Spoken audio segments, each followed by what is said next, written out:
This is the Mobile Tech Podcast, brought to you by worldpodcasts.com. Now here's your host, Tech Girl, Miriam Joie. Brought to you by ASUS. Hi, and welcome to the Mobile Tech Podcast. I'm your host, Miriam Joie, and today is Thursday, September 4th, 2025, and I'm here with the excellent Whitson Gordon of ASUS. Hi, Whitson. How are you? I'm doing great, Miriam. How about you? I'm doing pretty awesome. I just was wondering what's going on in the gaming PC world, not mobile. You know, when you're not able to pull out your ROG phone, right, or your ROG Ally, and you really need to crank things up to 11, just max it out, and you need to pull out like some gaming laptop or even more crazy, some gaming PC, like with one of those like 165 hertz monitors and the whole shebang. So let's talk about that because, you know, obviously a lot of my audience is nerdy and tech savvy. They might want to make their own PC using ASUS parts. They might want to maybe buy a pre-made PC. Do you guys have those? Yes, we do have pre-built PCs. We kind of made our name on like motherboards and graphics cards and things like that over the years, but we also do have pre-built PCs. And I mean, you're a techie like me. We're probably the kind of people that like to build our own, right? Yeah. Is that a fair assumption? But there are a lot of people who may not be interested in doing that for one reason or another, right? You know, maybe you want to just go to the store, pick something up, bring it home, and start gaming immediately. Not everyone is into tech. Some people are just into gaming, right? And for those people, like, yeah, you pick it up, you bring it home. You've got one warranty that covers everything. You don't have to like go, okay, where did I get this graphics card from? I got to go to that company for a warranty. Or like, you know, even if you're troubleshooting, you might not know which part you need to call in for a warranty. With a pre-built, you've got one company that does everything. You know, one of my coworkers once said, when you buy a pre-built, you're not just scoring a PC, but you're scoring the knowledge of the company that built it, right? Are there any economies of scale going on here too? Because ASUS, you know, like for example, the other thing, right? The RTX cards, like the latest, there are so many scams around getting those and stuff, right? So like this is another reason you can avoid this altogether because you're going to get the best, like sourced by ASUS in-house. You don't have to worry about it being some kind of scammy thing and the warranties, as you said. But what are the other benefits? Like, do you think that as integrators, you get a better price than if you were to source all these things separately? Yes, with an asterisk, right? Okay. Because one of the nice things about building is that you get the ultimate flexibility, right? So, you know, you have a little bit more room to kind of maybe say, oh, I don't need these specific advanced features, so I can get a motherboard that costs a little bit less, but I want to spend a little bit more on this part, right? And so sometimes building is cheaper, sometimes it's not. It really depends, but that's part of the flexibility argument. Now, that said, we do have a new PC that we'll maybe talk about in a minute where we have really been able to do some interesting stuff to bring down the price for people in a way that doesn't necessarily affect performance, right? So, but you are right that like, again, like if we're building the PC, we're making sure that every part we pick is correct for that machine, right? We're not just slapping parts together. We've carefully designed the entire machine from the ground up with a thermal configuration that matches the parts that are going in. We've run it through a bunch of quality tests. Mm-hmm. That kind of stuff matters too, like that kind of whole package. And of course, then, you know, you also have the design language, right? So if you get ASUS monitor, ASUS accessories, everything matches and it looks great.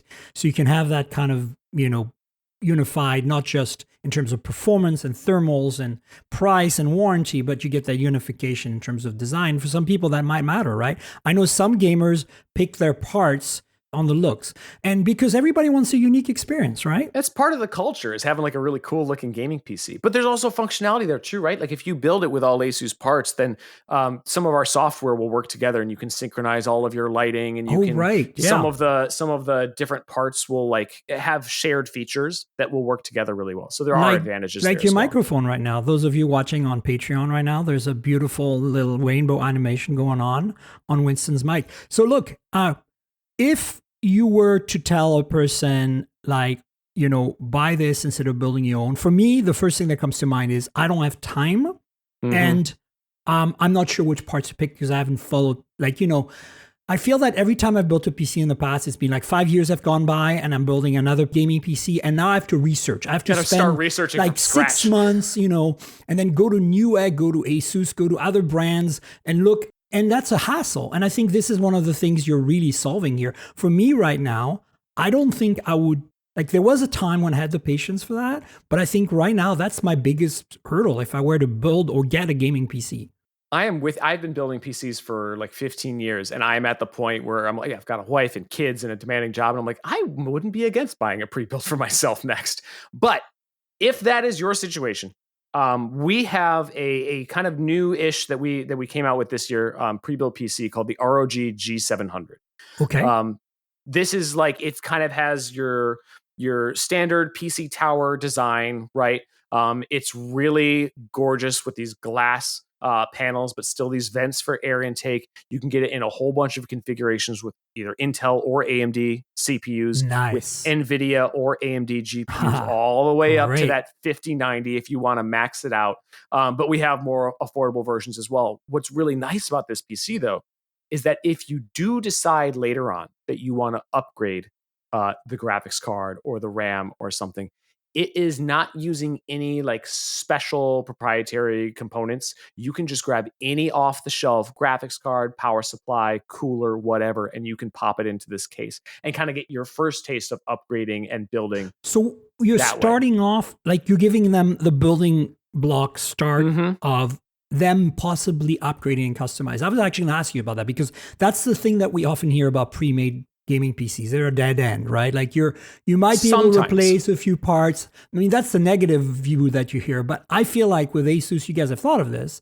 And obviously, you're making it possible for me to go like, okay, I can't afford that 5090 just yet. But hey, maybe, cousin for Christmas is going to buy me a 5090 from ASUS and pop it in there. So there's obviously, I mean, I knew there was going to be some sort of path. But you're not stifling this in any way. You're making it possible to really go crazy with that kind of foundational build, right? 100%. And look, sometimes there are benefits to going with like a more proprietary build. Sometimes you can make it smaller and do some unique stuff that you couldn't do with a PC that you built yourself. Right. But for a lot of people, what they want is something that's using standard off-the-shelf components that they can upgrade, that they can swap out. Maybe if you're done with your graphics card, you can then go sell it on eBay or whatever and pop your new one in. I think that's a huge benefit to a lot of people because, especially if you're getting into PCs for the first time, there's a lot to learn, and you might upgrade one component and you might get the itch to start building your own PC one day and stuff like that. Right, exactly. So with this ROG G700, you obviously have a configurator, right? Like you can actually virtually build your own PC to start with, right? To some extent. In a way, the choices yes. aren't as infinite as if you were, as I said, going to a third-party, store that sells different brands. But, the reality is this, ASUS sells pretty much everything. I mean, when I was like 20, 30 years ago, when I was still building PCs, we're talking like late 90s, I was buying ASUS motherboards, right? Like, my point is like, that was the biggest thing was ASUS for a motherboard. Like you started with ASUS, right? And then from there, every now and then you had an ASUS graphics card and you had other things. And now you guys do the whole enchilada, which is really great. So, that's like give us a rough idea of how many customization choices there are on this. So it does depend on your region. Okay. Right. But in the US, I mean, you can kind of go through and say like, okay, I want it with this processor and this graphics card, and here's the SKU that encompasses that. Got it. For a lot of people who are buying pre-built PCs, a lot of them are walking into a store like Best Buy or Micro Center or something like that. I didn't think of that. Yeah, and just kind of picking it off the shelf, right? Like that's more common for a lot of people. I didn't even think that was an pre-builts. option. I thought this was going to be an online thing only. Oh my God. So you can literally walk into a store right now. Hey, I've got 10% off coupon at Best Buy. I should just go and get a gaming PC today. Yeah, it does awesome. Again, and it does depend on the SKU. Certain SKUs may be sold at other stores, but not others, right? But yeah, you can buy them at Best Buy. You can buy them online at B&H. There are some ones at Micro Center, I believe. So you've got a lot of choices there. That's fantastic. So another question I had for you was, all right, so we got a few dozen combinations. That's actually damn generous, honestly. Like, do you think that, like, is there like a sweet spot in terms of pricing versus performance, like where it's kind of like a bell curve shaped thing where, you probably, you know how Apple kind of does this, where you can buy a base iPad, or you can buy a Pro and go nuts and spend $2,000. But maybe you should buy an Air in the middle, right? Like, is there something like that where the price and performance is like the perfect sweet spot? I suppose that sweet spot changes for everyone, right? It does, and it changes over time too as the cost of components change and things like that. That changes a lot right now. If you're looking at, I know exactly. So if you're looking at NVIDIA graphics cards, for example, because that's going to be one of the biggest kind of more expensive components in the PC that kind of drives the overall price. I would start looking at SKUs with maybe like a 5060 or 5070 is kind of where that sweet spot kind of lies in the middle of their lineup. Right. So and then if you want more than that, you can go higher. And then you pick your Intel or AMD processor, because that's like very religious. Right. I mean, I feel like NVIDIA versus, like the graphics card thing is less religious. I mean, it is, but I feel like the processor is really the thing that like. Well, we're living in a really interesting time where AMD has caught up in market share so much and has been doing such a great job for the last few years that the market has shifted a lot. There are more people buying AMD than there used to. It used to be all Intel, and now it's a little bit more even-handed. Whereas NVIDIA still has a big portion of the graphics card market. But so you all said of them are great.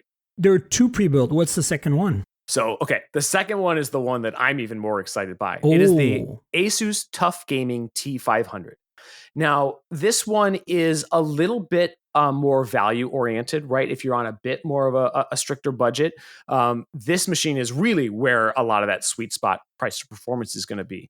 But what's so cool about it is the design of the product. So it is a much smaller desktop PC. When we were first demoing it, everyone came up to it and was like, "Oh, it's so small." It's the Mac Mini of gaming PCs, is what you're saying. It's not quite that small, but it's no, but scaled down, kinda, proportionately, yeah. It's closer to this. Our ROG NUC would be the Mac got Mini it. Okay, that's really small. But this is maybe more like a slightly larger than a console, right? Oh, not quite as big as a typical tower. It's kind of in between. Nice. But one of the unique things we did with this, in order to kind of keep the price affordable for people without tamping down on performance, was that we actually used a laptop CPU inside.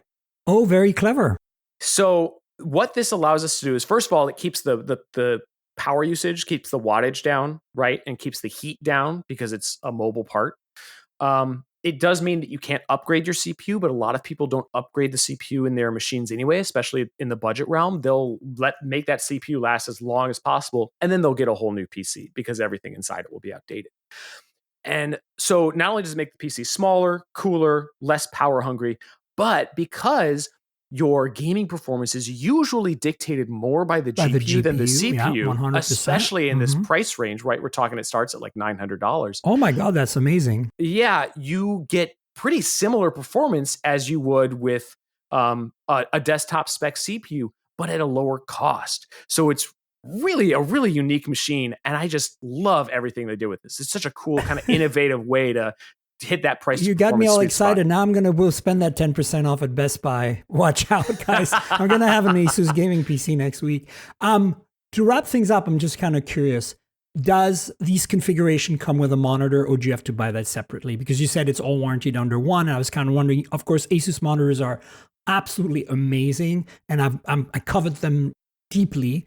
And so I'm like, if I were to buy an ASUS pre-made PC, gaming PC, I would want a monitor too, right? I would recommend it. These are just the towers, usually. Okay. I don't want to say always, because sometimes retailers or different region offices might bundle things together. But generally, we're just selling these as the tower, because then you can go pick your own monitor, right? That best fits the configuration of the PC or best fits your space. That's the thing about monitors that's tough. Hint, you should get an ASUS one. The ROG monitors are amazing, but they come in so many shapes and sizes that you're going to want to pick it to fit your desk. You can easily double your budget if you want at that point, right? If you start at the $900. But that's important too, because you know what? You can put all of this money into an amazing PC and an amazing graphics card, but if you get a cheap, not so great monitor to go with it, you're not getting the benefit of all of those amazing graphics because your monitor isn't showing them off. Plus, you can future-proof to some extent. And remember, your monitor can be used with your console, with your other laptop if you have one. Like, you have options, right? It's not like there's a single input, so you can, And a Mix good and monitor match. can last you multiple PCs down the line, same as a keyboard and mouse. That has been my experience. I mean, I have on average kept my monitors about a decade each. That's what most people do. Not for gaming, obviously, but like for the general purpose use. And, so I think that makes a lot of sense. Cool. Yeah. So where do you think we're going from here? Like, where do you think the future of gaming PC is going? Because, I mean, like, we can't have, spend more than a minute or two on this, but I'd really love to hear your thoughts. Because for me, like, I really like what I heard about using a laptop-based a CPU and kind of making it more compact. I live in an old house in San Francisco that I don't have a lot of power, a lot of amps available in my circuits. If I went to buy one of those towers with like a 1500 watt power supply, I would blow the fuses all the time. Mm-hmm. So I need something more in the 500 watt range or maybe 1,000 at most.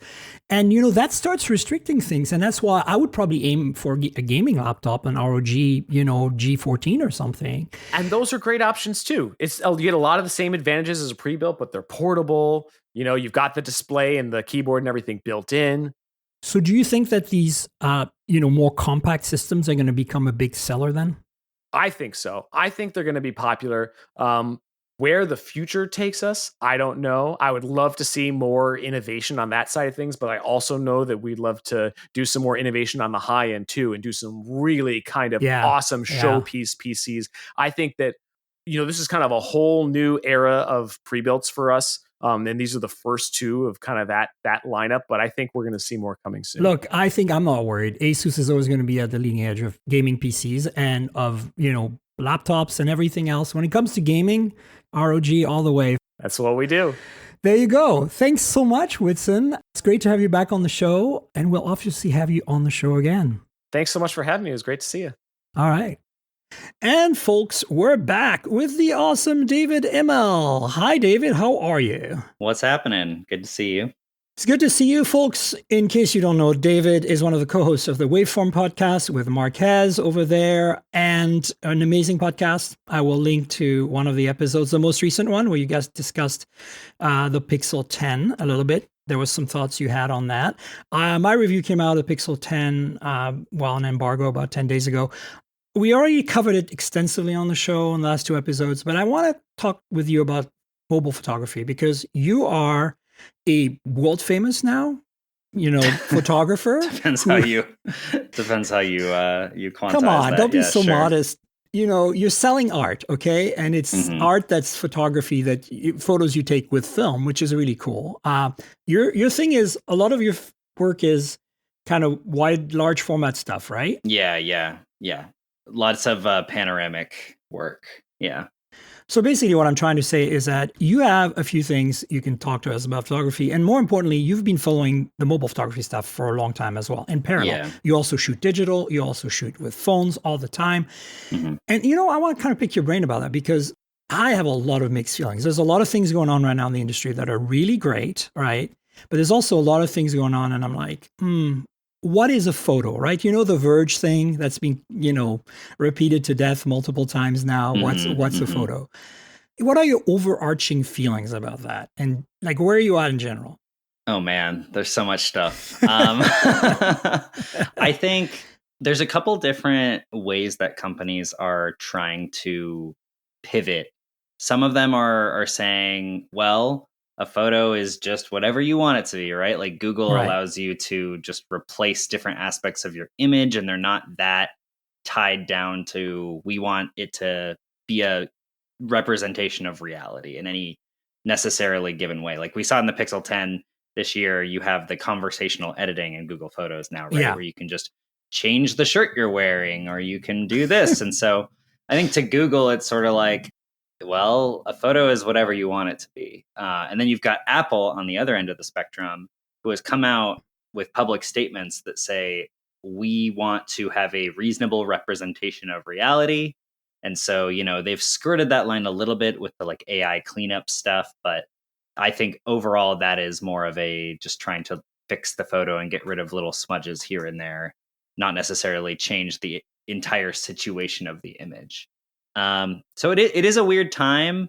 Before everyone was just trying to skirt physics with computational photography. But now we've entered this space where you've got the Chinese manufacturers that are making these huge sensors with amazing image quality. But nobody in the United States has really started doing that yet. I don't know if it'll ever happen. Like, we don't seem to care as much in the West about image quality on the. I mean, we do, but we don't. Yeah. It's kind of the same symptom as EVs, right? Like, we are walling ourselves in, both economically, politically, and other ways, such that it's becoming basically a game of Apple, Google, Samsung, right? Yeah, Of course, OnePlus, who knows how long they're going to last. And I'm not saying that in sense of OnePlus is going to disappear. I love them. I support them. I love Oppo in general. I just feel like their days are possibly counted in North America. And I'm very sad about that. But I'm just saying, let's be realistic. There's maybe Moto, but again, Moto is Chinese as well. And their camera game has never been too strong. And I don't think they're going to come back being strong with that. So you mentioned Apple and Google's take. Where do you think Samsung is at, since obviously they're present in this market? That's an interesting one. They make the Ultra devices, but I don't have a strong feeling that the Ultra devices are necessarily really about the cameras. They used to be. Obviously, it has the biggest telephoto and everything like that. But for North America, let's be real. That's actually, is it really? I mean, it's 48 megapixels, 5x on the Pixel as well. It's very close to the 50 megapixel 5x they have. Yeah, but they were, the first ones to do like 100x zoom, even though it was pretty garbage and everything. But, we're going to come back to that, actually. To me, it feels as if Samsung right now in the United States is the enthusiast market, right? Because they have the foldable that Google has a foldable, but Samsung makes more types of foldables and they're innovating more on that. They have the S Pen. Yeah, well, they got for how long we don't sort know. of got rid of that, right? Well, I mean, on the Ultra, Yeah, on the Ultra. Yeah, exactly. So all of the features that the nerds want, Samsung kind of is delivering in their corner. But like you said, the only options really are Samsung, Google, and Apple at this point. There's Motorola in the corner, and there's all these other companies in the corner. But if you want like the best specs, the best hardware, that kind of stuff, China or Samsung is your only option. And it's hard to use a lot of Chinese phones here because of bans and stuff. So, yeah, I think honestly, having had a lot of these, it really depends. If you get a Chinese global model, like a global ROM, it's okay. If it's a higher end Qualcomm chip, you'll get 90% of the US bands you need. Yeah. Of course, you'll never get millimeter wave, but who cares about that? It's only a Verizon thing. Yeah. And then, but you might be missing the 600 megahertz bands if you're on T-Mobile, which can be a problem in some geographies in North America. But in my experience, as an urban dweller that travels a ton and occasionally hits nature, I've used Chinese phones without any issues. Like, to give you an idea, even the MediaTek Dimensity 9400 based Find X8 Pro. I've had the Ultra as well. The Ultra is China only, and definitely there are bands issues. But the Pro, no problem at all. Like, it just worked everywhere. It had a global ROM. I had no issues, starting logging in with my Google account and everything else. So I think it really depends. If you're Verizon, you're SOL. A lot of these phones just don't even register on their network for some reason, which is weird because they have the bands. I think it's just Verizon because of gatekeeping things. AT&T complains. They'll send you like a nastygram text saying, hey, your phone's not compatible, but then they leave you alone. They used to disable your SIM, actually. Right. For a little while there, and they stopped doing that. T-Mobile is always chill about everything. So I don't think it's impossible, but I think there's still a huge dimensional difference in hardware. Like you're saying that Samsung is playing with the Chinese. I don't think so. I think that when you look at variable aperture, 1-inch sensors, 200 megapixel telephotos that, use both the sensor and the optics to get you to zoom in relatively losslessly by actually using cropping the sensor. All of that, I think they're still ahead. And I feel like I want that. I want that plus all the good stuff that Apple, Google, Samsung, and the Chinese bring to the table. But to various degrees of I feel like, you're right. So far, things like HDR plus, things like super res zoom have been, based on machine learning on like empirical, not generating stuff from scratch, right? Yeah. They've been kind of real. But when we get to ProRes zoom on the Pixel, and the equivalent on the Oppo Find X8 Ultra, and also it's on the OnePlus 13 and the Find X8 Pro. Like it's there, but it's not as obvious because it's only using like smaller telephotos, so they don't zoom in as much. Yeah. But it's there. I mean, what's interesting is I heard this quote from, I think I read it in a book somewhere, but it's that the West wants sovereignty from government, the East wants sovereignty from corporations. And that, in my opinion, is what drives the innovation that we see in the markets over there. That's a very interesting observation. People in China really, really do not want to, they don't want to allow any individual corporation to have too much hold over their life. And they feel that way in the same way that we feel like we don't want the government to have too much control over our life. And that leads to this kind of like rat race to make the best possible sensors, the best possible things, because, people have a lot more choices over there. And if we had as many choices here, I think a lot of people would be switching over to whatever was the best. But that just doesn't really happen here. So people just pick one of the three and say, what's the most convenient? And then they just kind of. Well, I think the carriers are big perpetrators of this. Totally. And back to that point you just made about the philosophical view of the East versus the West on government and corporations. I think that we have an illusion that we think the government, we're paranoid about this, and especially in the U.S. Right now I'm in Vancouver, Canada. I'll be in San Francisco later today because I commute back and forth. But here you don't get that feeling. I think that Americans have very little government intervention in the big scheme of things, probably way less than the Chinese, right? And they already complain that they have too much. I think that's the weird paradox, right? It's like, you're right. You guys have very little, or we, because I'm an American as well, have very little government intervention right now, and yet we want less, which is kind of ironic because we're letting the corporations run wild, doing some very questionable things. Well, it is tough here because we have less control over the corporations, right? Like exactly, they're allowed to put us in these like gardens that we can't. I'm not saying I want the Chinese system either. I just want to be clear. But I think it's interesting. But back to imaging and cameras and things. I think that I want to see Samsung at least pursue the Chinese a little more. That will drive Apple and perhaps even Google. But I feel like so far, everything Apple has done in terms of hardware, at least, has been driven by Samsung, right? Like, look at it this realistically. The iPhone 17s are coming out next week. We don't even know, is the telephoto finally going to be, a pixel bin sensor, right? Like, they don't even have that yet. Right. Like, that is outrageous to me, that they only adopted a 48 megapixel main sensor, 2 years ago with a 14, maybe? Right. Like, insanity, right? Like it's been done on Android since 10 years ago, more than that. Like cheap phones have had bin sensors forever.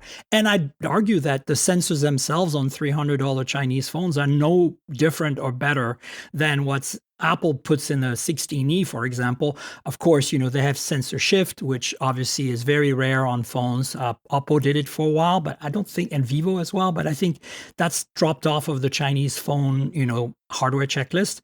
In that sense, I think Apple still does innovation, but I feel like Apple needs to step up their game on the hardware, especially if their approach, as you said, is we want to make it as real as possible. Google, I can see them staying with like what they have right now. Essentially triple 50, triple 48 is roughly what they have. I think that's the baseline for a flagship these days. And that's my gripe also with the 17 coming up from Apple is it's going to have two sensors. Like we need a telephoto, guys. Like if even Google went to add a telephoto on the Pixel 10, right? Like it's like, now it's not a 50, but I think that, you look at Samsung, the A series as a telephoto, right? Like, I mean, let's get real. Like Apple needs to step up their game here. They need to do the pixel binning on the telephoto and add a telephoto to the base model.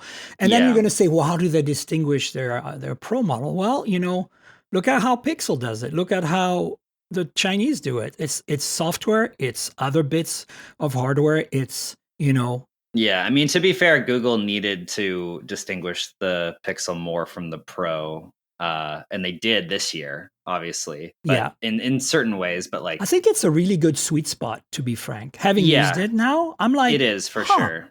I could Yeah. live with this, you know? Totally. I think that the regular Pixel 10 is a great offering for most people. I would say that I think Apple innovates in slightly different ways. They gear their camera systems more towards like professional users, whereas I think Google and Mark Lavoie, who used to run the Pixel imaging program at Google, also Yeah. invented computational photography. I first met and interviewed him for a project I did around the Pixel 4. So it was a Wow, while yeah, ago. a long time ago. I remember that. But he told me that they're not trying to make a camera. They're trying to make a magic button that makes a photo you like. And so that's sort of Google's philosophy, right? They're like, they have added like pro modes and stuff. And that's primarily driven by the camera team people there who are actually good photographers. Shout out to like Sebastian over there who's working on that program. Uh-huh.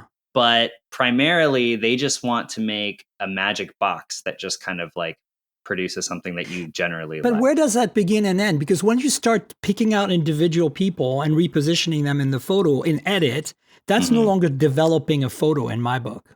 You mean when you're editing in the in magic edit, editor? right? Like when you Sure. like, But to me, the editor in our phones is a development process. Right? Yeah. It's where you go like, okay, let's change the chemistry of the film development process. But I'd also argue that Google never wanted to have to do that. And it was just a function of Gemini.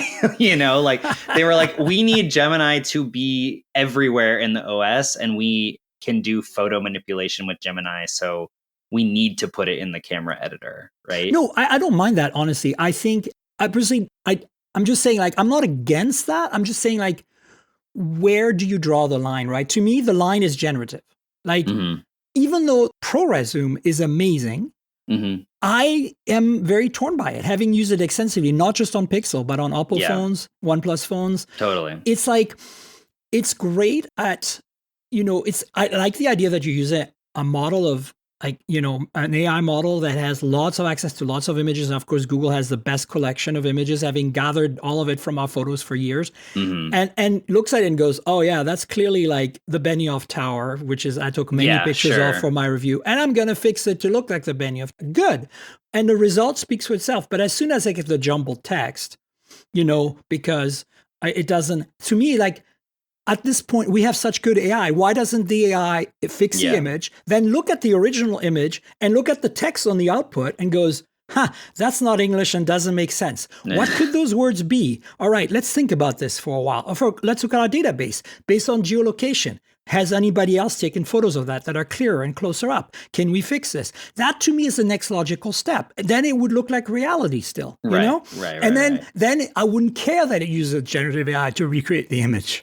Yeah, and I'm not sure how they end up going about picking out those words and letters. If you're taking a photo, I've talked to somebody who said that that's a really big and complicated AI problem. I'm sure it very much is. Like, for example, I took a photo of a book that I was reading today to send to a friend because I wanted to send her a passage.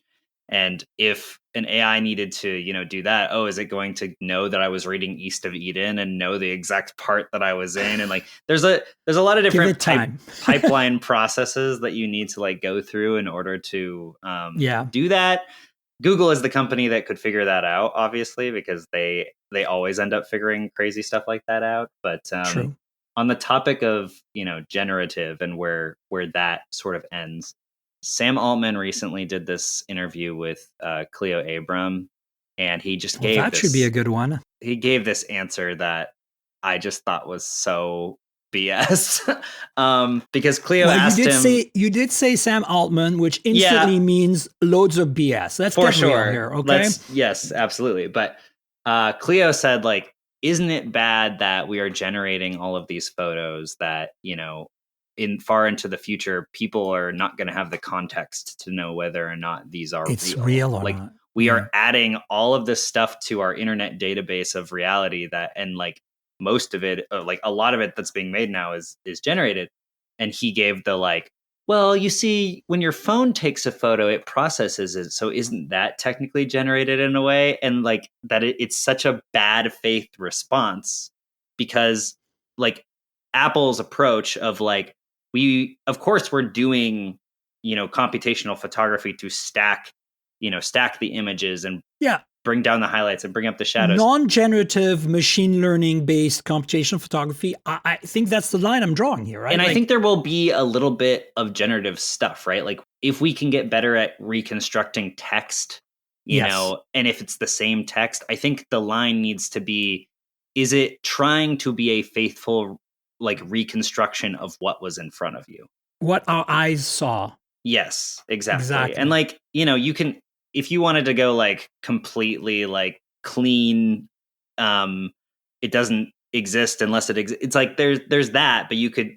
I think that if your intention was to recreate the thing that was in front of you to the best degree that you can, that's what we should be striving for. And it does also bother me that Google's entire thing for the last couple of years has just been like, who cares? Just like make digital art. And it's like, okay, it's digital art, but that's not a photo anymore. Like at what point you're just completely... You make a very good point. I think my fear is what's going to happen with not photography, but the results from photography is the same what's happened with social media, where we don't know where reality is anymore. You go online, you look at your feed, and depending on all the things you've liked over the years, you're getting a custom feed that is super echo chamber, super narrow.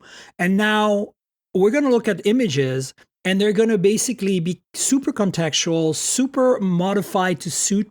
And as you said, like we're going to have to touch grass and leave the house a lot more because we're not going to know. Like we're going to see a photo of a container ship and then we're going to go outside one day and go like, wait, that's not what a container ship looks like all these years. Because, I lived in Arkansas and I didn't have access to the ocean. And I didn't know that a container ship looked that. They've lied to me, like, and I think this is back to, Ready Player One, right? Like, where do you draw the line of virtual versus real? And I think there are some people like Altman, and Altman is a special case on top of that. But like, there are people like that who are like, screw it. Like this is the future. This is technology. This is where we're going. Blurring reality and virtuality. And one is no less or more valid than the other. And I think, as an old myself now, in my 50s, it's hard for me, even though as a technologist and a person who loves the tech, it's hard to wrap my head around that because I'm literally looking out right now at a window overlooking the ocean in my place in Vancouver, seeing the container ships. And I'm like, I know what they look like. And so I'm like, okay, like at the same time, it's super impressive to see how you can zoom up to 10x on a Mustang and get a Mustang and not a blurry mess. And I appreciate that. I've used it to my advantage. I have to say I've used AI generative tools to touch up images because, like it just looked better. And things like reflection removal is AI-based, generative AI-based as well, and it works pretty well on the Oppo phones, for example. So, or like removing reflections in glasses. Like right now, if you're watching this on Patreon, folks, in case you don't know yet, there is a Patreon version of my podcast on Patreon.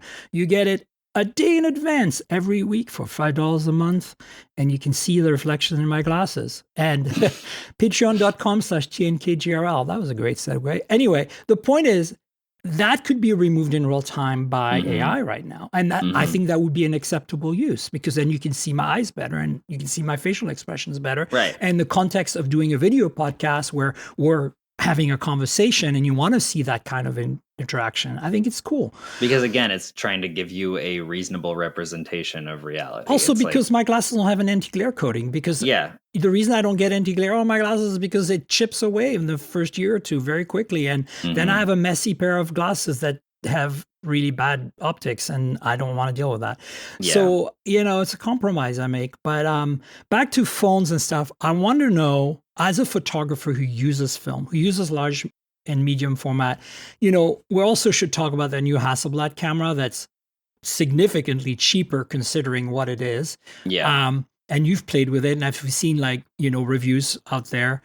Like when you play with cameras like that for, part of your living, since you're selling that art now, Like, how do you feel? Like, I mean, obviously you're like, as long as I have these tools, I'm happy, but I feel like it's a completely different experience. Like, it's a different experience for me when I drive, I do car reviews. So if I drive like a normal commuter car, like a little Kona EV or something, since I do most EVs, versus driving like Taycan, right? Like it's like such a different experience. Yet the essential result is, I got from point A to point B. I just had a very different experience doing it. And the result might, be that I feel much happier or like, it brings up some emotional response, right?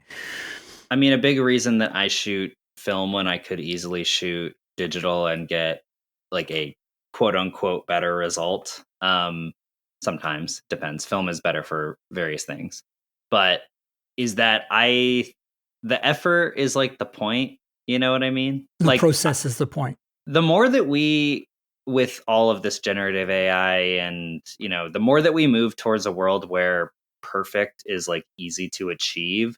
But that's very subjective too, right? Which is subjective, but, clean, very like error free.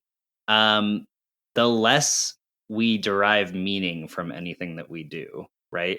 And this is maybe, some people might disagree with me, but I'm in the process of sort of like relearning guitar right now. Okay. I played a little bit in college, but I was not good. I'm still not good. I derive a lot of meaning and value from the process of getting better at something. And if I was just instantly good, like, yes, I could whatever, go out and play and whatever, but the effort like is the point, So when and also with film, I like not knowing if the result's going to be perfect. And when it's not perfect, it's actually more interesting. It's a learning experience, right? You see, oh, maybe I screwed that up or whatever. It's both that, and then also a lot of the times you get some things you didn't expect that you actually like. Right. And that to me is also really rewarding. Do you think that can be done? I mean, attempts have been made, right? There's like that Fujifilm camera, the X, whatever. Like, do you think that can be done? Thank you. With digital, like, because of just the cost, right, and the practicality of it. Because I agree with you. For me, I got into mobile photography. I did not do I didn't take photos. I had like, when I was younger, when film was still a thing, I had like a fully automatic 35 millimeter film camera. Yeah. And I took, maybe 100 shots with it over the time I owned it. And it was like a bargain basement, Chinese made, whatever it was, like probably not Chinese at the time, but some no-name brand. And then I went from that to smartphones. But as I started very early. Like my first, the reason I got really into smartphones was because Nokia and Sony Ericsson were making cameras on smartphones that weren't just VGA fixed focus sensors. They started adding autofocus. They went to 2 megapixels. And the challenge for me was like, now I have a camera with me everywhere I go. And it's completely flawed. Like I have so many things to worry about. The speed of autofocus, the fact that in low light, it's completely bad. Like it made me a better photographer. And the process of taking photos was what really made me excited about photography. And to the point where eventually I started using real cameras. Right. And I haven't gone back to film yet because I have no time. It doesn't really make sense. No, it's not that. It's just like I would love to try it out. I love photography, but I think it's like just the time and the cost. But like I definitely every now and then I have a Fujifilm, I don't know, an older one, point and shoot, fixed lens. X100. Yeah, I think the X100 is maybe a X30, I think. It's not the highest end of that era. It's about a decade old. And I love it's the most analog camera I have. I have about Sony NEXs as well, and they don't have quite the same like button thing, tactility. And so I pull that out every now and then, and I go shoot randomly stuff, and it's still digital. But I love the color science. I love the fact that you have these film simulation. I love the fact that I can manually shoot and play with all the knobs. But honestly, what gets me more excited right now is the fact that I can use my smartphone, especially those ultra phones from China, and get some really impressive results without having to resort to any generative AI. Yeah. And then develop them essentially in whatever preferred editor I have at the time. Yeah. And, kind of get the best of both worlds in a way. Like Yeah. I don't have the interface analog touchy goodness, but that's also not completely true because I don't have the Xiaomi 15 Ultra from this year, but I have the 14 Ultra with the camera kit, and it does have all the dials. Yeah. And Yeah. it's actually pretty cool. Yeah. So that's kind of what gets me still pumped. But it's going back to what you were saying. I think that it's how it was a process of trying to take a good picture with crappy hardware in the early 20 years ago on phones. That was really what got me into smartphones. Yeah, I mean, my most used camera is 3D printed, so the effort that goes into that It's is a film camera, astronomical. Presume, right? It's a film camera. Yeah. Cool. Yeah. So the effort that goes into that is astronomical, and I will say, like, I really enjoy shooting on RAW. Like when I'm on an iPhone, I like using halide and shooting in RAW. Have you used Indigo then? Yeah, Project Indigo from the Adobe team. What do you think of it? I like it quite a bit. They're updating it quite a lot. But effectively what Indigo did was they took what the original pixel algorithm was and they just jacked it up to 11 with modern computation. Does it have that contrasty look? It can. It depends. Like there's a lot of different settings that you can change. But I guess we can go into a little bit about how modern computational photography works. So modern computational photography was developed by Mark Lavoie with the Nexus 6. And that was when he developed HDR+. And effectively what that does is because your phone knows the pitch, yaw, and skew at all times, it knows where it is in space. It's sampling photos off the sensor multiple times per second. And it stores those in a buffer in memory. And so what it's able to do is when you press the shutter button, it takes a few frames before you press the shutter button, the frame when you press the shutter button, and a few frames after, and it aligns them all together. And they have different levels of exposure, but because it's such a small sensor, the exposure is the difference between like 1/1000th of a second, 1/800th of a second, which for the function of the pitch, yaw, and skew of your hand is practically the same picture, right? Like nothing really changed. It realigns all those photos, and then it takes the highlight information from the faster exposures and the shadow information from the slower exposures, and it stacks them. And that was HDR. That was the first implementation of computational photography in the Nexus 6. Right. I mean, it was HDR before, but HDR before was actually 3 pictures taken, and then you had to line them up, and then you had to adjust exposures yourself, and then just add them up, and that was all done sometimes in camera, but most of the time it wasn't. And it wasn't quite as extensive. And I also want to bring up a very similar technique that I believe Huawei initiated, and then Google followed up with Night Sight, which is the stacking of photos for reducing noise in low light photography. Yes. Yeah. Because, what happens is like when it aligns all those frames together, you get random noise because shot noise is random, where, I don't know, a random photo site basically will turn green because it had an electron that decided to mess it up or whatever. Yeah. But the more frames you're aligning on top of that frame, the more you're averaging out that individual photo site. Yeah, you have a bigger bucket, right? Exactly. So if one's green and 15 are red, you're going to get a generally red photo site. So that's gotten better and better over time, and the amount of frames that it's able to stack over time has gotten better. Project Indigo sort of took that. That was the foundation of the Pixel camera, by the way, because the sensors at the time when the Nexus 6 was out, and then even the Pixel 1 were like really, really, really small. Exactly. And they needed to get around the fact that they didn't have a lot of light intake by doing these techniques. Project Indigo is like, okay, well, we have processors now that can do, 15 times what the Pixel 1 was doing. So that's basically what it's doing. And you have the ability to, I think you can do like 33-minute exposures that you can stack if you really want to, if you want to do like crazy astrophotography or something like that. Yeah, that's cool. So Mark Lavoie went over to Adobe in 2020, I believe, and has been working on this app for quite a while. Unfortunately, I think it's only out for iOS right now. Yeah, and that's which what's is stopping me. I annoying. mean, I have an iPhone, but like it's not in my Yeah. pocket every day. I'm Yeah. kind of really waiting for them to do. I hate to say this, but to do a pixel camera for non-pixels. Mhm. Like, can I if I could run that on like an Ultra phone, like, and I'm not talking about the Samsung one. I'm talking about the Chinese Ultras.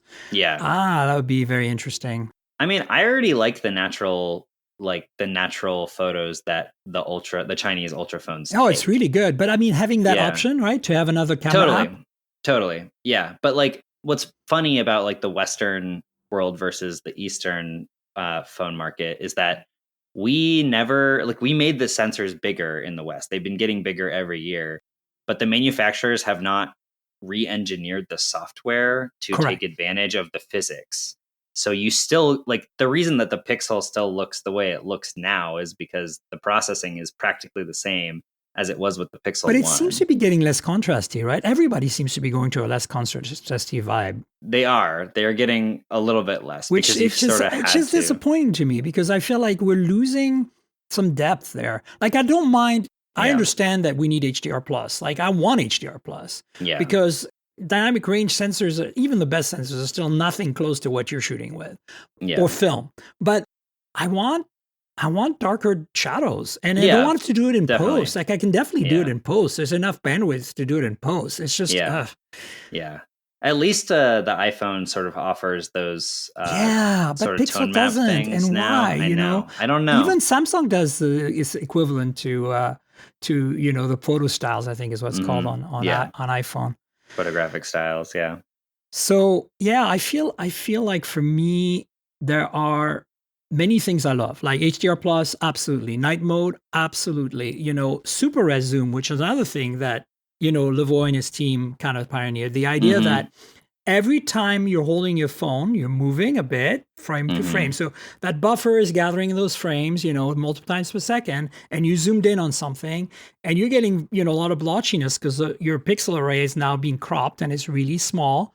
Pixels are large and blocky and nasty, but here's the thing, you're moving enough that you're getting subpixels essentially. And now you can create subpixels from these blotchy pixels and then you get slightly better resolution out of it. Right. And I believe that across the board, all the cameras on phones today are using that, more or less. But I think that Google still does it better, and they started it because of Lavoie. And I think that's to me is I think a better idea than the AI generative stuff. Yeah, like I wish we would move back towards physics instead of computation, because all the Chinese phones are using mostly physics, and it looks really good. It looks really good.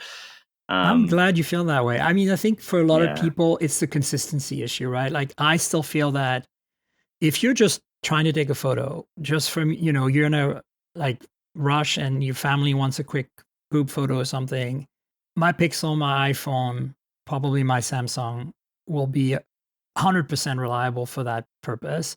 And I think that, we're nerds, right? We're photographers. I'm not compared to you, but like I'm an amateur wannabe hobbyist photographer. I think you're a pro now that you sell art, but I think that, we're hobbyists essentially. And I think that I wish that they would be able to accommodate both. Like Pixel doesn't really do that very well yet. Apple does and Samsung does, but I think Samsung to some extent.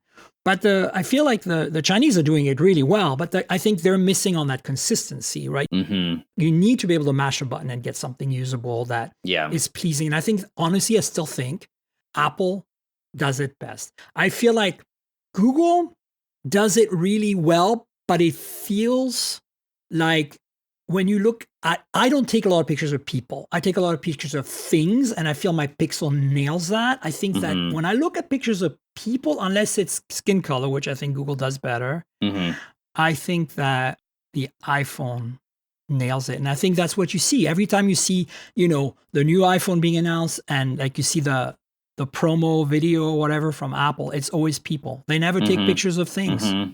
True. Yeah. And I get it because that's what people want to do. But I feel like, shouldn't the camera be a tool that does everything for everyone? or shouldn't? And that's a good question for you because you're using cameras that are not tools that do it. I mean, I see them behind you on your shoulder right now. Yeah. Like there are definitely not tools for people to do everything for everyone. Yeah. But the phone should be, right? Yeah. I think that the iPhone is definitely skewing that direction. The Pixel team is really trying to make it work for everybody, right? Because Mark really set this foundation of like this magic button that just sort of does it. But now they have the pro modes, and now they have the the generative modes and all this stuff. And I think they're trying to sort of have an option for everybody, but they're definitely pushing you towards these generative modes. So yeah, I don't know. The iPhone, I feel like, is still the most consistent. That's how I feel too. Like, and I mean, I would still pull my Pixel out first because it's always in my pocket. But every time I see an iPhone photo, I'm like, wow. Like, especially with people in it, I'm like, oh wow. Yeah. And my Pixel does a pretty good job, but I feel like it does a better job when I just randomly photo walk around my neighborhood kind of thing. You know what's funny is the Pixel 6 RAW photos were, in my opinion, like the best RAW photos that the Pixel ever put out. Really? But with the Pixel 8, they sort of introduced this pro RAW type thing. Yeah. And that's what I really hate that because it takes into account the computational stuff. It has the HDR stuff in it, and it's still RAW, but it has a bunch of computational stuff baked in, and I do not want that. I just want it to be a DNG. No, you can't turn it off. Damn. I think that's definitely an issue. Speaking of Apple, I know video is kind of skirting on our conversation about stills, but how is it that nobody, and I including the Chinese, nobody's been able to make a phone that records video like the iPhone?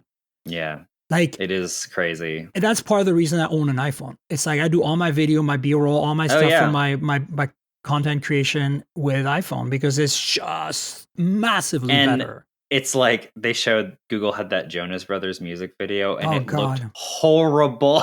But you've seen Becca's. Have you seen Becca's review of the Pixel? I saw it on my recommended yesterday, and I haven't been able to watch it. And have you seen Dave 2D's video? I did see his. Mostly did video review. Yeah, it's crap compared to the iPhone. It's pretty bad. Oh my God, it's bad. He didn't use the nightography mode with the night video. I was surprised because that's like a mode that you can have now. But you need to send it to the cloud. Oh, do you have to do it for nightography as well, or is that just video boost? I'm not sure. Either way, yeah, it's horrible. It's so bad. And I'm like, I was like, so I had no idea. Like even my test didn't seem that bad, but like it was bad. Yeah. And I was like, wow.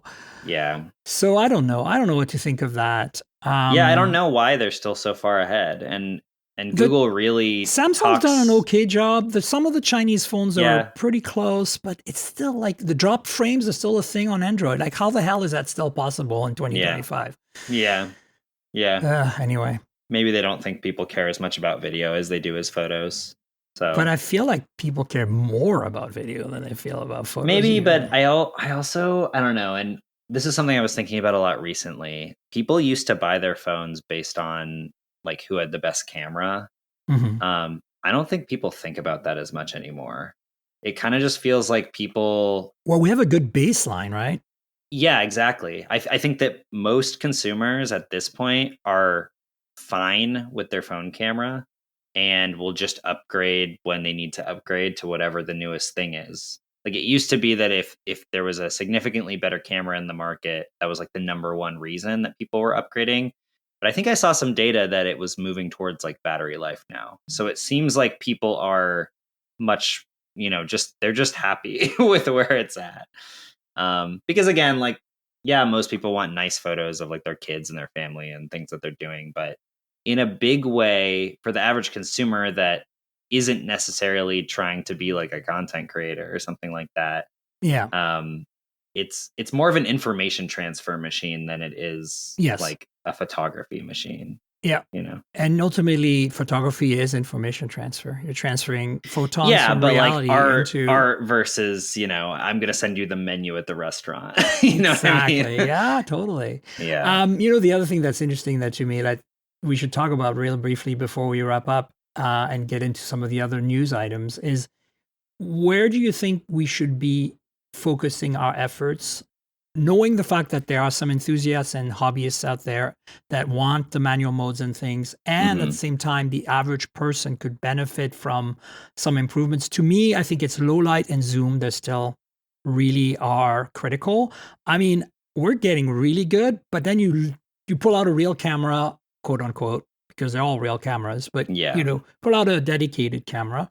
And even like my X30, whatever Fujifilm that I have, that's 10 years old, and oh my, okay, like of course it's got a zoom. That's optical. It's like probably a 10x optical or something. It's got a 1-inch-ish sensor in there. It's got, it doesn't do night mode, right? So it doesn't stack those images.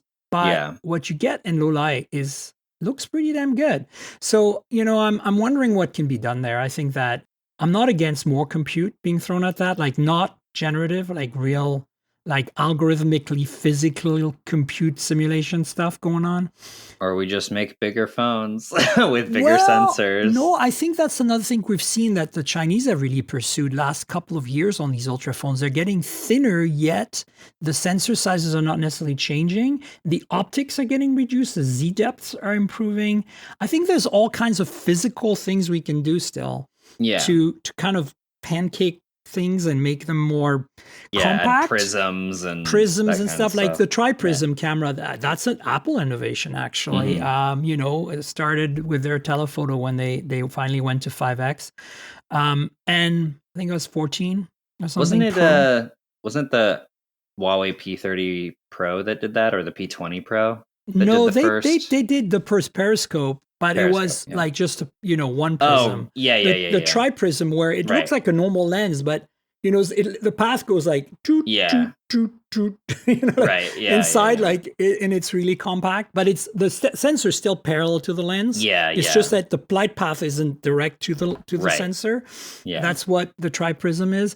But they have more and more of that. And I think that's a nice thing. The other thing we're seeing is, the regular periscope where the sensor's on its side and the lens is like that, and there's a single prism.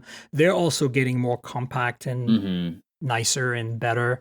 And the big sensors, I think, are nice. I think that the 1-inch on phones are, we're seeing kind of a step back from that in the last year at least. But I think that's a cost and also packaging, but also the problem is that they have not been able to solve the optical aberrations on the edges. I think it's that, and it's also the shallow focus, which is I was gonna say, I think regular people they like the look of shallow depth of field, but once you actually introduce something that they have to work with, if they're gonna take a photo of their daughter and that's where variable aperture comes in. Right. That's great, but as soon as you get close to something and it's hard to focus because that's where that's why 1-inch was variable aperture. If you do 1-inch without, it's a little rough, especially if you have an f-stop of 1.6 or something crazy like that.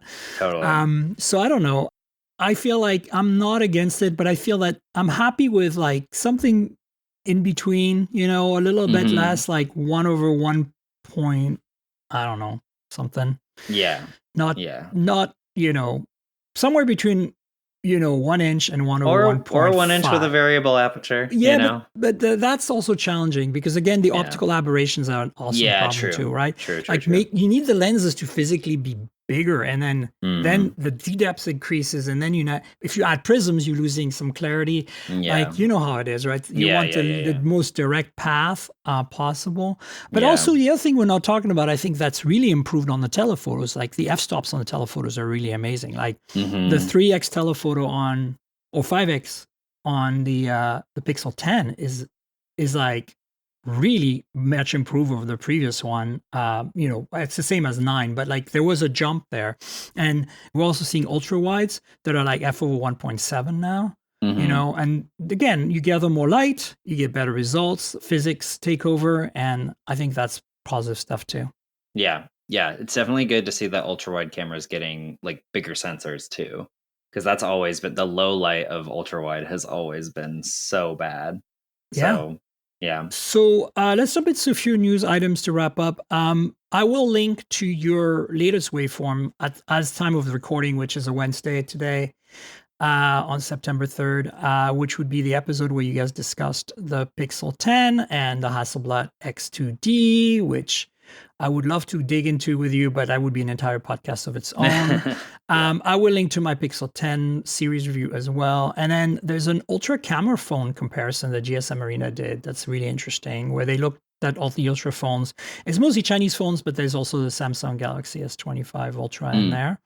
And, if Apple had an Ultra phone, it would have probably been included, but they kind of do with the Pro Max, but they didn't include it because of the naming. Check that out. It's kind of interesting to see their results. I've been angry, I would say, maybe a little bit for the last 3 episodes about the lack of SIM on the Pixel 10 series in the US. But I'm very happy to announce that Google PR Canada sent me a Pixel 10 Pro XL with a SIM tray, and the bands are mostly the same, and I don't care about millimeter wave because I'm on T-Mode, so that's going to become my main phone. Cool. But we're also hearing that the physical SIM apocalypse is ongoing, because now, in the past, actually my iPhone review unit, since I have 2 countries, 2 PR agencies, Apple sending me phones with a SIM tray, which has been great. But I'm not going to get a SIM tray on my iPhone 17 Air review unit, even if I get it from Canada, it looks like, because the rumors are strongly suggesting that worldwide, or at least in many markets, probably not China though, because I don't know if they'll do it in China, but the iPhone 17 Air is rumored to be eSIM pretty much always, ever, forever, everywhere. Yeah. And so maybe the 17s, the rest of them will be, physical SIM in some markets like Canada and Europe and Asia. But I wonder if the EU will get upset about that. I hope they do. I really feel like they're breaking the GSM standard. Like, look, eSIMs are not a big deal in the great scheme of things. 99% of the people shouldn't care. But I think that switch to me, it's a principle. It's a philosophical thing. The whole separation of the decoupling of the terminal from the service and having the service on a piece of hardware that's separate. First of all, if your phone breaks and it's unusable, you can just remove the SIM, put it in your phone. Just giving the carrier too much power. And it's also what worries me about what Google and Apple started with, but Google is doing now too. They're saying, well, Verizon will only certify us if we have millimeter wave on our phone. To sell a phone on Verizon's, in their stores on their network for postpaid, you need millimeter wave on your phone. And they're like, Apple solved this problem by saying, we'll replace the SIM tray with a millimeter wave hardware, mostly the antenna. And that's an engineering solution that makes sense, especially in a market where nobody really switches phones very often. And it's very carrier centric. But it's anti-consumer. It's removing, and so Apple said, well, it's a compromise we're willing to do because we're Apple. And also Apple doesn't want ports and trays and buttons and things, right?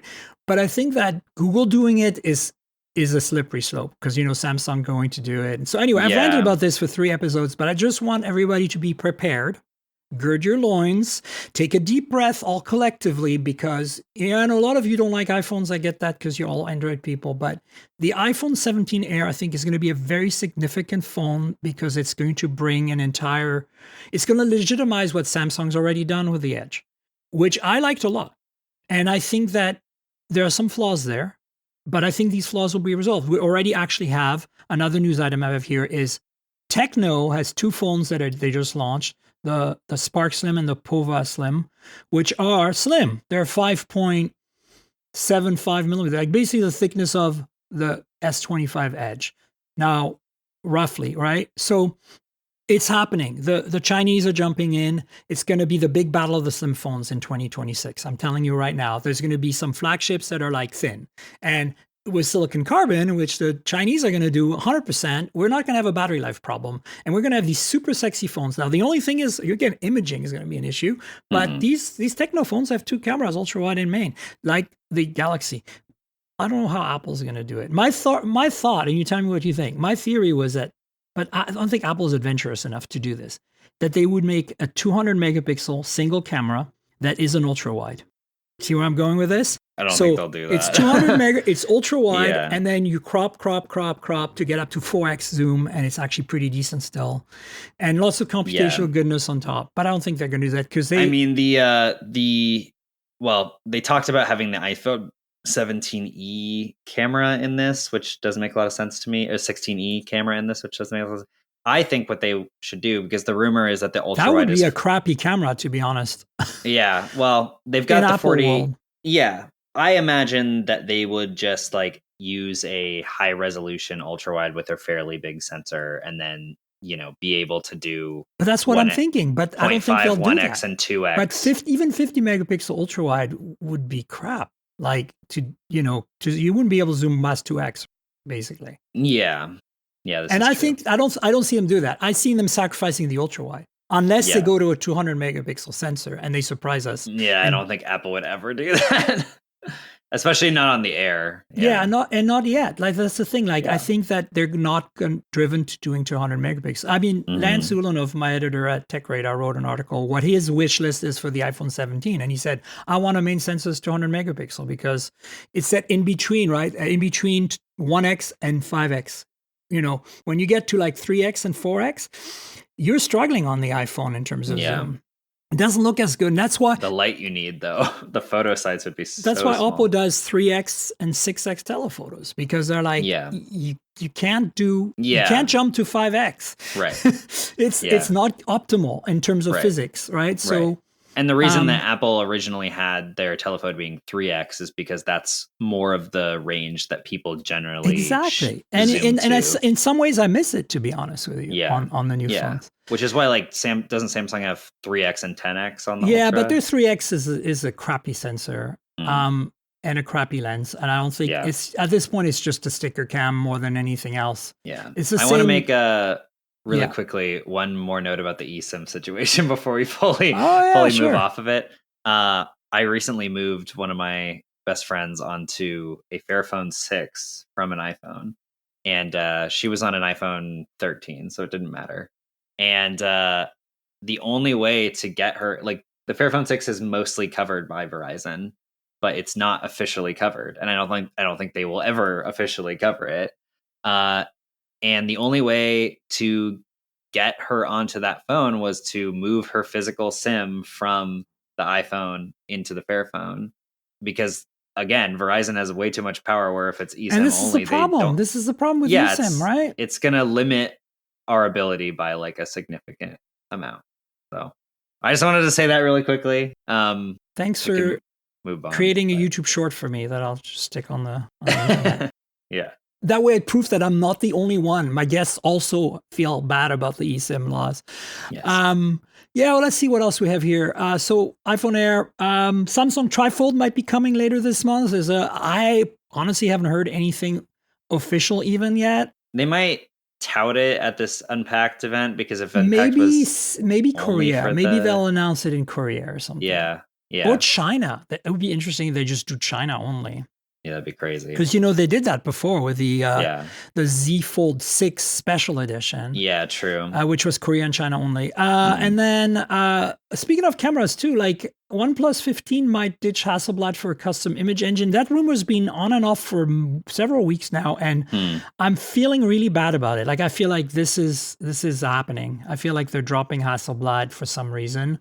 Doesn't mean Oppo might. Like we'll see with the X9 series that's coming soon. But I think that that's sad, because I really like the color science. I really like the X-Pan mode. It was fun. I wonder if that's from OnePlus's side or from DJI's side. Oh yeah, right. DJI for sure. Yeah. Huh. We'll find out, guys. I don't know. DJI wouldn't be out of the realm of possibility for DJI to make a dedicated camera or a phone. You know what I mean? Yeah. Well, stay tuned, folks. We'll find out. These are some of the things that are percolating, so I wanted to share that with you. Anyway, let's wrap up. All right. David, you want to tell folks where they can find you in case they don't know who you are, like your social media handle? What do you do? Maybe tell us about your photography site and, of course, Waveform and all that stuff. No, man. It's a lot. Yeah, I'm a multimedia reporter is what I usually tell people, because I do great. a lot of things. I'm a co-host at a podcast called Waveform that I do with Marquez Brownlee. So we do that every week. We have some special episodes that go out every now and then. So that's fun. That's on YouTube. And you can also download that on any podcast player, obviously. I'm working on a photo book right now. So that's been taking up a lot of my time. And you can find my photography on my Instagram, which is just my name, David Amell, or my website, which is davidamell.com. I have a YouTube channel where I make video essays about technology. Very cool. Like your emoji video, like the sparkle video. Oh my God. So Thank good. you. I appreciate that. And I also do camera reviews over there. So I have some camera reviews coming up pretty soon. What else do I do? That's sort of probably the meat of it. Are you crowdfunding at all for your photography book? Are you doing anything like that? Can people No. support you? Do you have like a Patreon or anything like that? I do not. I do not. Okay. Maybe I should at some point, but I don't know. It's been a sort of a passion project that I will definitely open pre-orders for the book when it's ready. But Sweet. Until then, I'm just working on it. So, awesome. Well, folks, go support David. Buy his book when it's out and check out all his stuff. Waveform Podcast is absolutely awesome. His videos on his YouTube, amazing. So find him on social, and you know where to find me on social. I'm at Tankgirl, TNKGRL, pretty much everywhere. I'm mostly active on Blue Sky, Threads, and Instagram. And if you want to chat with us about this podcast, look us up and share your thoughts. The podcast lives at mobiletechpodcast.com. We're on all the major platforms. So if it's your first time here, you follow David here, please subscribe and tell your friends. If your app lets you rate or review the show, please consider doing that. There's a YouTube channel, youtube.com/mobiletechpodcast, where I put some unboxings, some hands-on, some reviews, but also clips from the podcast. Cool stuff that we discuss. I clip them out. And so you can check that out. You know how YouTube works. Like, subscribe, click the bell and comment and all that stuff. And finally, there's a Patreon. I mentioned it earlier, patreon.com/TNKGRL. That's where you can get a video version of the podcast a day in advance every week for $5 a month. Consider supporting me there if you can. Patreon.com/TNKGRL. And finally, I want to thank our sponsor, ASUS. ASUS is a global technology leader that provides the world's most innovative and intuitive devices, components, and solutions to deliver incredible experiences that enhance the lives of people everywhere. With its team of 5,000 in-house R&D experts, the company is world-renowned for continuously reimagining today's technology. Consistently ranked as one of Fortune's world's most admired companies, ASUS is also committed to sustaining an incredible future. The goal is to create a net zero enterprise that helps drive the shift towards a circular economy with a responsible supply chain, creating shared value for every one of us. Republic of Gamers is an ASUS sub-brand dedicated to creating the world's best gaming hardware and software. Formed in 2006, ROG offers a complete line of innovative products known for performance and quality, including motherboards, graphics cards, laptops, desktops, monitors, audio equipment, routers, and peripherals. ROG participates in and sponsors major international gaming events. ROG gear has been used to set hundreds of overclocking records, and it continues to be the preferred choice of gamers and enthusiasts around the world. Learn more about the choice of champions at rog.asus.com. And David, thanks so much for joining me for an hour of camera, photography, phone madness. I appreciate it. It was great. Of course. It was very fun. All right. We'll have you on again in the future. And folks, stay tuned. We'll have another podcast next week, obviously. Until then, cheers, everybody. This has been the Mobile Tech Podcast with Tank Girl, proudly presented by worldpodcasts.com. You can visit us online at mobiletechpodcast.com.